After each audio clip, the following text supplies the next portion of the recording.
Whoa! Someone tried to tempt Jesus. And what they did, they asked him, Master, how can I be saved? And Jesus asked the person, well, what does the law say?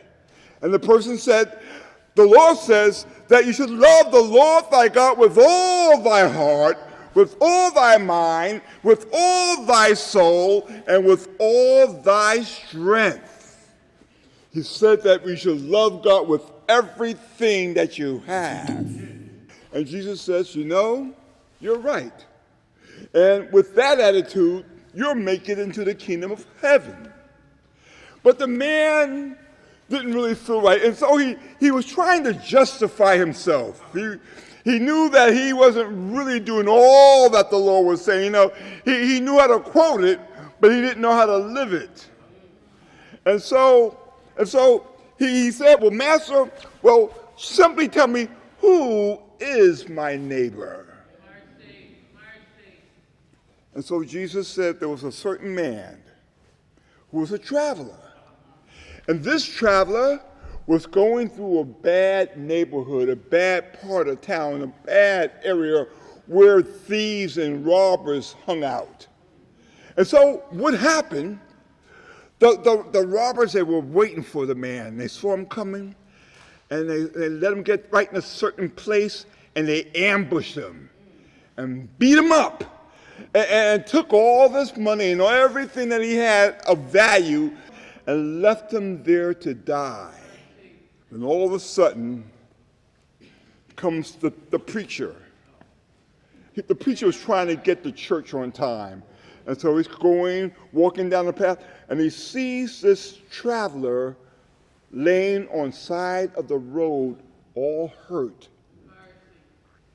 And he says, well, I can't stop to help him. I'll be late for my church service. And so he left the man alongside of the road, almost at the point of death. And then, all of a sudden, a Levi, another leader of the church, comes walking by, and he sees this man bleeding and bruised and hurt all alongside of the road. And so he becomes curious. He takes a look at him and says, oh, he's hurt real bad. He really needs my help. But I don't have time. And so he says, well, hopefully somebody else will help him, you know. And he goes and he leaves the man bleeding and hurting. And then comes a Samaritan. You know who the Samaritans are. These were the people that the church folk stubbed their nose at. The Samaritans were the folk that didn't look like them. The Samaritans were people who belonged to a different denomination.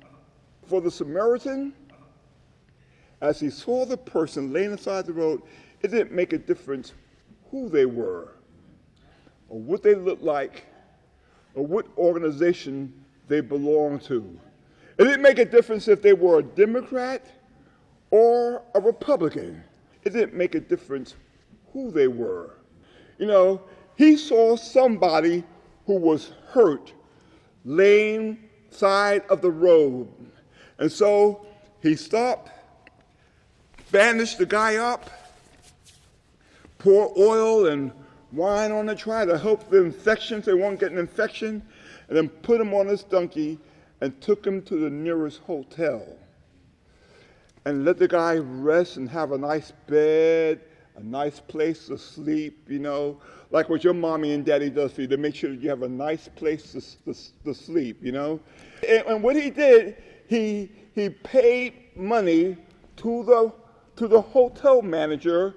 He says, now, if he needs to stay here another day, here's some more money that will help him so he can get all the rest that he can get.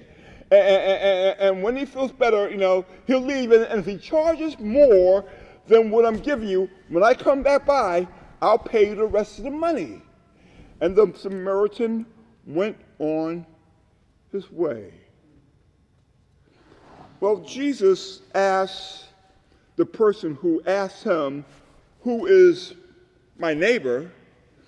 Jesus said, well, which one of those people was that hurt person's neighbor? Was it the preacher? No. Was it the other church leader? No. Or was it the Samaritan? Yes. And he said, he didn't want to say the word Samaritan. He said, so it was the other guy. It was the guy who helped them. And young people, what lesson can we pick up from this? Lesson number one, it doesn't make a difference of what race or nationality, the color of their skin, whether their skin is dark or light. It doesn't make a difference to God. You know, it doesn't make a difference if they are Hispanic or if they are Asian or African American or whatever. We are all God's people. And number two, anybody in need of help, you should help them. Because we are all God's property. How many of you want to be like the Good Samaritan? Raise your hand. All right, amen. All right. Let us pray that God will help us, that we will all be more compassionate and more loving like Jesus. Dear Father God, we thank you for your Holy Spirit, and we thank you for your love. We thank you for your compassion for us, for you were like the Good Samaritan. You saw us hurting and needing deliverance, and you came down from heaven to help us and to die for us so that we can have everlasting life. Oh Lord, we thank you for your love and for all of your blessings. Save us in your kingdom, we pray, in the name of Jesus and for his sake. Amen. All right. Well, I'll see you next time. Good night. Hello, boys and girls. It's me, your friend, Professor J.D. Show Me. And I just want to personally thank you for watching Show Me Kids Ministries. And if you like this video, be sure to push the subscribe button. Well, I'll see you next time. Goodbye.